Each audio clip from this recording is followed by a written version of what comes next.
ఉండికి కంచుకోట 1983 నుంచి ఇప్పటి వరకు అక్కడ టీడీపీ హవానే కొనసాగుతుంది. 2004లో మాత్రమే కాంగ్రెస్ గెలిచింది. గత ఎన్నికల్లో జగన్ హవాలోనూ ఇక్కడ టీడీపీ విజయం సాధించింది. రాజులకు కేరాఫ్ అయిన ఉండి అసెంబ్లీపై ముగ్గురు రాజులు కన్నేశారు. తానే బరిలో ఉంటారని సిట్టింగ్ ఎమ్మెల్యే రామరాజు పట్టుదలతో కనిపిస్తుంటే, అవసరమైతే రెబల్ గా బరిలోకి దిగుతారని శివరామరాజు, చంద్రబాబు హామీతో టికెట్ తనదే అనే ధీమాతో రఘురామరాజు, ఇలా ముగ్గురు రాజులు ఉండి మీద పట్టిన పట్టు వీడకుండా ఉన్నారు. ముగ్గురులో ఎవరికి హ్యాండ్ ఇచ్చినా సీన్ అంతా రివర్స్ అయ్యే అవకాశం ఉంటుంది. దీంతో ఉండి స్థానంపై ఇప్పుడు ప్రతి ఒక్కరి ఆసక్తి కనిపిస్తోంది.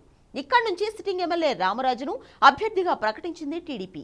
అయితే తానే పోటీలో ఉంటారని చివరి వరకు ప్రయత్నించిన శివరామరాజు ఇండిపెండెంట్ అభ్యర్థిగా బరిలో నిలిచేందుకు రెడీ అవుతున్నారు. ప్రచారం కూడా మొదలుపెట్టేశారు.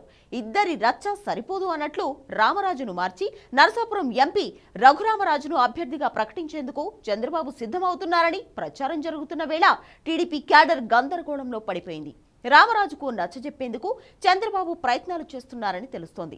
మరి దానికి ఆయన అంగీకరిస్తారా? పరిస్థితి అనుకున్నంత ఈజీగా ఉంటుందా అనే అనుమానాలు వ్యక్తమవుతున్నాయి.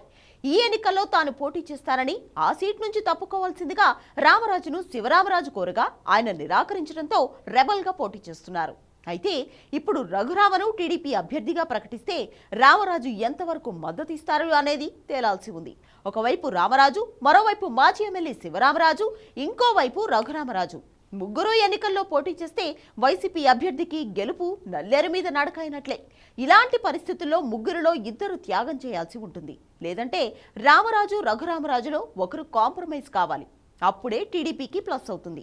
లేదంటే కంచుకోట జారిపోయే ప్రమాదం ఉంటుంది. దీంతో త్యాగం చేసేది ఎవరు, ఉండికి రాజు అయ్యేది ఎవరు అనే చర్చ రాజకీయ వర్గాల్లో వినిపిస్తోంది.